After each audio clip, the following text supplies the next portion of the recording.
Radio Lime News Update. Brought to you by Joy Alucas, world's favorite jeweler. London നഗരത്തിലെ ഏറ്റവും വലിയ jewellery showroom 1 and 2 Carlton Terrace, Green Street, London. നമസ്കാരം. Lime news അപ്ഡേറ്റിലേക്ക് സ്വാഗതം. വാർത്തകളുമായി Arun. Migration ചുരുക്കാൻ വാർഷിക migration budget അവതരിപ്പിക്കാൻ സുനാക്കിന് മേൽ സമ്മർദ്ദവുമായി സീനിയർ ടോറി എംപിമാർ. തിരഞ്ഞെടുപ്പിന് മുന്നോടിയായി കുടിയേറ്റത്തിനെതിരായ നിയന്ത്രണങ്ങൾ കടുപ്പിക്കണമെന്ന് പ്രധാനമന്ത്രി ഋഷി സുനാക്കിന് മേൽ സമ്മർദ്ദം ചെലുത്തി സീനിയർ ടോറി എംപിമാർ. നെറ്റ് മൈഗ്രേഷൻ ആയിരങ്ങളാക്കി ചുരുക്കണമെന്നാണ് ഇവരുടെ ആവശ്യം. ബ്രെക്സിറ്റ് സ്വാതന്ത്ര്യം പ്രയോജനപ്പെടുത്തി നിയമപരമായ കുടിയേറ്റ കണക്കുകൾ വലിയ തോതിൽ കുറയ്ക്കണമെന്ന് ഗവൺമെന്റിനോട് റിപ്പോർട്ട് ആവശ്യപ്പെടും. ഹൗസ് ഓഫ് കോമൺസിൽ വാർഷിക മൈഗ്രേഷൻ ബഡ്ജറ്റ് അവതരിപ്പിക്കണമെന്നാണ് റിപ്പോർട്ട് വാദിക്കുന്നത്.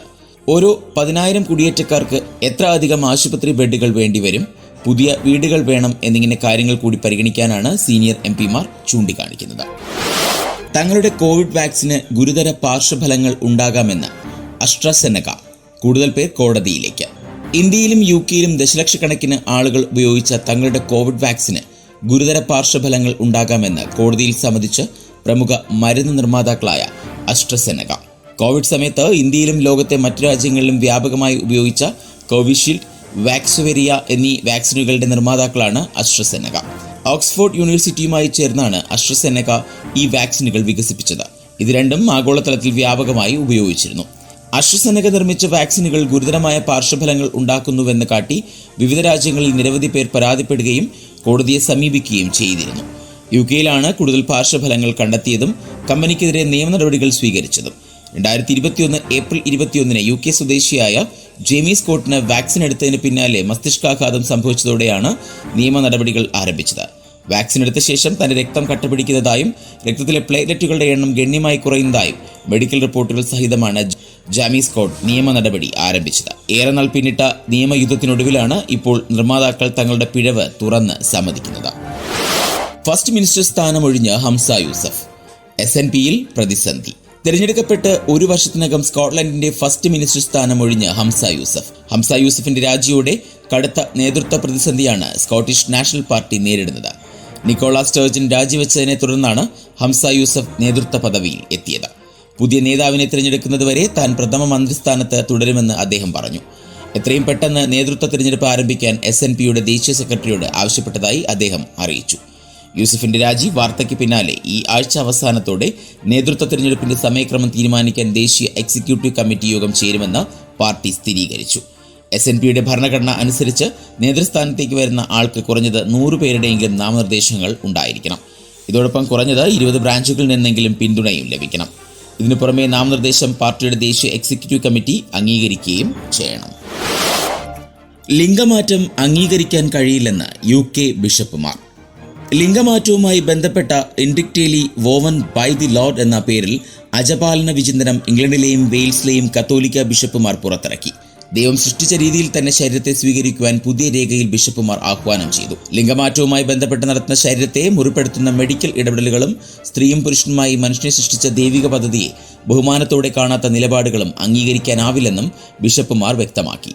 എന്നാൽ അതേസമയം തന്നെ ഇത്തരം സംശയങ്ങളോ വെല്ലുവിളികളോ നേരിടുന്ന വ്യക്തികളോ കുടുംബങ്ങളോ ക്രിസ്തീയ വഴിയിൽ മുന്നോട്ടു പോകാൻ ആഗ്രഹിക്കുന്നുവെങ്കിൽ ദൈവം വിഭാവനം ചെയ്ത വിധത്തിൽ തങ്ങളുടെ ശരീരത്തെയും ആത്മാവിനെയും മനസ്സിലാക്കുവാൻ അവർക്ക് ആവശ്യമായ എല്ലാ പിന്തുണയും ലഭ്യമാക്കുമെന്ന് പുതിയ വിചിന്തനത്തിൽ വ്യക്തമാക്കുന്നു. സാമൂഹ്യമായോ ജൈവികമായോ ലിംഗമാറ്റത്തിന് വിധേയരായ കത്തോലിക്ക കൂട്ടായ്മയിലെ അംഗങ്ങൾ തങ്ങളുടെ സഹോദരങ്ങളായി തുടരുമെന്ന് രേഖയിൽ പറയുന്നു. വീട് വാങ്ങാൻ സ്വപ്നം കണ്ടിരുന്ന UK മലയാളികൾക്ക് തിരിച്ചടി. മോർഗേജ് നിരക്കുകൾ ഉയർത്തി 3 വായ്പാ കമ്പനികൾ.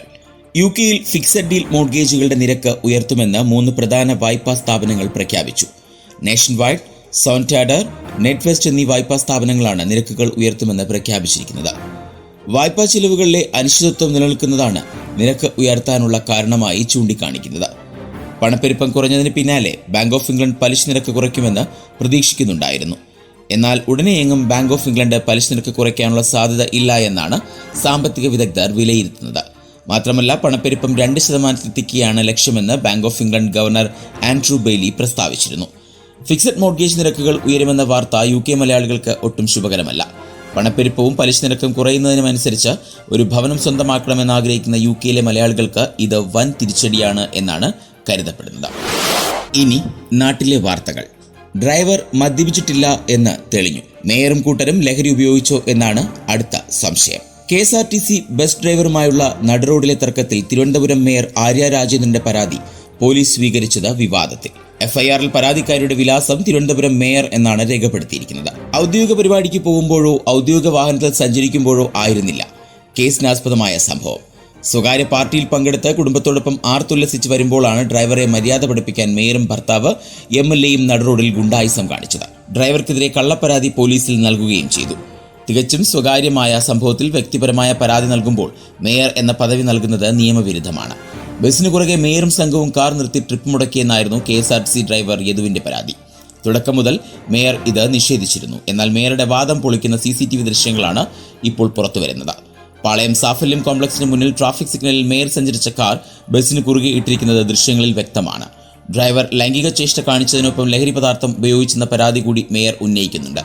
പക്ഷേ തർക്കത്തിന് പിന്നാലെ നടത്തിയ മെഡിക്കൽ പരിശോധനയിൽ ഇത് കണ്ടെത്താനായില്ല എന്നാണ് പോലീസ് പറയുന്നത്. ശനിയാഴ്ച രാത്രി നടന്ന തർക്കത്തിൽ ഡ്രൈവറുടെ പരാതി പൂർണ്ണമായും തള്ളി കന്റോൺമെന്റ് പോലീസ് മേയർക്കൊപ്പമായിരുന്നു. മേയറുടെ പരാതിക്ക് കൗണ്ടർ പരാതിയാണ് ഡ്രൈവറുടേതെന്നാണ് പോലീസ് വാദം. വാഹനം കുറുകെ ഇട്ടിട്ടില്ലെന്ന് വിശദീകരിച്ച പോലീസും CCTV ദൃശ്യങ്ങൾ വന്നതോടെ വെട്ടിലായി. താൻ ആദ്യം പരാതി കൊടുത്തിട്ടും പോലീസ് കേസെടുത്തില്ലെന്നാണ് ഡ്രൈവർ യദു പറയുന്നത്.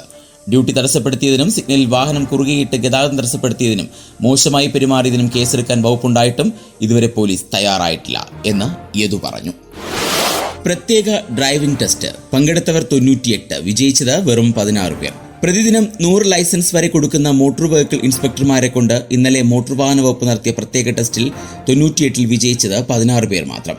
ടെസ്റ്റ് നിബന്ധനകളിൽ ഇളവ് നൽകി പരമാവധി പേരെ വിജയിപ്പിച്ച വെഹിക്കിൾ ഇൻസ്പെക്ടർമാരെ കൊണ്ടാണ് ഇന്നലെ തിരുവനന്തപുരം മുട്ടത്തറയിൽ വീണ്ടും ഡ്രൈവിംഗ് ടെസ്റ്റ് നടത്തിയത്. ദിവസം 100 ഡ്രൈവിംഗ് ടെസ്റ്റ് വരെ നടത്തി ലൈസൻസ് നൽകിയ 15 ഉദ്യോഗസ്ഥരെ നിയോഗിച്ച് നടത്തിയ പരിശോധനയിൽ 98 അപേക്ഷകർ പങ്കെടുത്തെങ്കിലും ഇതിൽ 18 പേർ മാത്രമാണ് വിജയിച്ചത്. ഉദ്യോഗസ്ഥർ നേരത്തെ നടത്തിയ ഡ്രൈവിംഗ് ടെസ്റ്റുകൾ വീഴ്ച സംഭവിച്ചിട്ടുണ്ട് എന്നാണ് നിഗമനം. റിപ്പോർട്ട് മന്ത്രിക്ക് കൈമാറി. ഒരു ഇൻസ്പെക്ടർ ദിവസം 60 ഡ്രൈവിംഗ് ടെസ്റ്റിൽ കൂടുതൽ നടത്തരുത് എന്നാണ് ട്രാൻസ്പോർട്ട് കമ്മീഷണറുടെ പുതിയ ഉത്തരവ്. കണ്ണൂർ വാഹനാപകടം. മകനെ ഹോസ്റ്റലിൽ ചേർത്ത് മടങ്ങുന്നതിനിടെ 5 പേരുടെ മൃതദേഹവും പരിയാരം മെഡിക്കൽ കോളേജിലേക്ക് മാറ്റി. കണ്ണപുരം പുന്നശ്ശേരിയിൽ ലോറിയും കാറും കൂട്ടിയിടിച്ച് മരിച്ചവരുടെ മൃതദേഹങ്ങൾ പരിയാരം മെഡിക്കൽ കോളേജ് ആശുപത്രിയിലേക്ക് മാറ്റി. കാർ ഡ്രൈവറും ഒരു കുടുംബത്തിലെ 4 പേരുമാണ് മരിച്ചത്. പുന്നശ്ശേരി പെട്രോൾ പമ്പിന് സമീപം ഇന്നലെ രാത്രി 10:15ഓടെയാണ് അപകടം. വണ്ടിയോടിച്ച കാസർഗോഡ് കാലിച്ചാനടക്കം ശാസ്താംപാറ ശ്രീശൈലത്തിൽ KN പത്മകുമാർ 59 വയസ്സ്, യാത്രക്കാരായ കാസർഗോഡ് ഭീമരടി മണ്ഡപം കമ്മാടത്ത് ചൂരക്കാട്ട് സുധാകരൻ 52 വയസ്സ്, സുധാകരന്റെ ഭാര്യ അജിത 35 വയസ്സ്, ഭാര്യാപിതാവ് പുത്തൂർ കൊഴുമ്മൽ കൃഷ്ണൻ 65 വയസ്സ്, അജിതയുടെ സഹോദരൻ അജിത്തിന്റെ മകൻ ആകാശ് 9 എന്നിവരാണ് മരിച്ചത്. മകൻ സൗരവിനെ കോഴിക്കോട് വിദ്യാഭ്യാസ സ്ഥാപനത്തിൽ CAക്ക് ചേർത്ത് ഹോസ്റ്റലിലാക്കി വരികയായിരുന്നു സുധാകരനും കുടുംബവും. ഇനി സ്പോർട്സ് വാർത്തകൾ. പ്രസ്റ്റണിലെ വിജയത്തോടെ ലെസ്റ്റർ ചാമ്പ്യൻഷിപ്പ് കിരീടം ഉറപ്പിച്ചു. തിങ്കളാഴ്ച മിഡ് ടേബിൾ പ്രസ്റ്റൺ നോർത്ത് എൻഡ്സിൽ 3-0 വിജയിച്ച ലെസ്റ്റർ സിറ്റി ചാമ്പ്യൻഷിപ്പ് കിരീടം നേടി. ഇരട്ട ഗോൾ നേടി ജൈമി വാർഡിയും രണ്ടാം പകുതിയിൽ സ്കോർ ബോർഡിൽ ഇടം നേടിക്കൊണ്ട് കാസി മക്കാറ്റിയുമാണ് ലെസ്റ്ററിനെ വിജയത്തിലേക്ക് നയിച്ചത്. ലീഡ്സ് യുണൈറ്റഡിനേക്കാൾ 7 പോയിന്റ് ലീഡ് നിലവിൽ ലെസ്റ്റർ സിറ്റിക്ക് ഉണ്ട്. 63 പോയിന്റുമായി പ്രസ്റ്റൺ 10ാം സ്ഥാനത്ത് തുടരുന്നു. ചാമ്പ്യൻഷിപ്പ് കിരീടം നേടിയെടുത്തതോടെ അടുത്ത തവണ പ്രീമിയർ ലീഗിൽ കളിക്കാൻ തങ്ങൾ ഉണ്ടാകുമെന്ന് ലെസ്റ്റർ സിറ്റി ഉറപ്പ് നൽകിയിരിക്കുകയാണ്.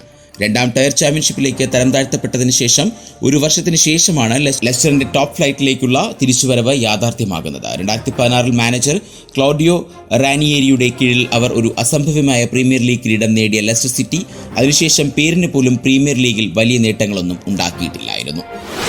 Champions league semi. Real Madrid ഇന്ന് ബയേണിനെ നേരിടാൻ ജർമ്മനിയിൽ. യുവേഫ ചാമ്പ്യൻസ് ലീഗിൽ ഇന്ന് ആദ്യ സെമി ഫൈനലിൽ ബയൺ മ്യൂണിക് റയൽ മാഡ്രിഡിനെ നേരിടും. ജർമ്മനിയിൽ വെച്ച് നടക്കുന്ന മത്സരം ഇന്ന് രാത്രി 12:30 ആരംഭിക്കുക. ക്വാർട്ടർ ഫൈനലിൽ മാഞ്ചസ്റ്റർ സിറ്റിയെ പരാജയപ്പെടുത്തിക്കൊണ്ടാണ് റയൽ മാഡ്രിഡ് സെമിയിലേക്ക് കടക്കുന്നത്. ഇനി ഇന്നത്തെ പൗണ്ട് വിനിമയ നിരക്ക് 104.68 ഇന്ത്യൻ രൂപയാണ് ഇന്നത്തെ പൗണ്ട് വിനിമയ നിരക്ക്. ഇതോടെ ഇന്നത്തെ വാർത്താ ബുള്ളറ്റിൻ പൂർണ്ണമാകുന്നു. അടുത്ത ബുള്ളറ്റിനുമായി വരും മണിക്കൂറുകളിൽ കേട്ടുമുട്ടാം. നന്ദി, നമസ്കാരം. കൂടുതൽ വാർത്തകൾക്കും വിശേഷങ്ങൾക്കുമായി റേഡിയോ ലൈം ആപ്പ് ഡൗൺലോഡ് ചെയ്യൂ. പ്ലേ സ്റ്റോറിൽ നിന്നും ആപ്പ് സ്റ്റോറിൽ നിന്നും.